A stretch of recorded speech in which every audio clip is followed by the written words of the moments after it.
పట్టించుకోలేవా?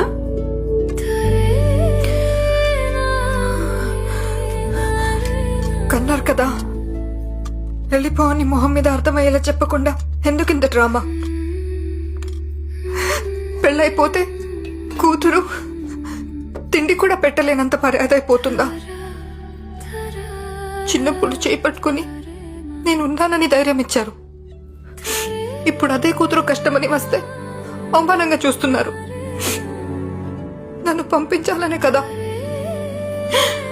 అసహించుకునేంత తప్పు చేసు తప్పించుకుని రాలేదు. తప్పని పరిస్థితి నాది. అమ్మా, నా తల్లి, నిన్ను బాధ పెట్టాలని మాకెందుకుంటుందమ్మా?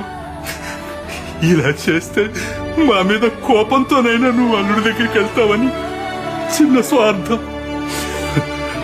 అమ్మా, ఇంకెప్పుడు ఇలా చెయ్యం. నీకు నచ్చినట్లే ఉండు.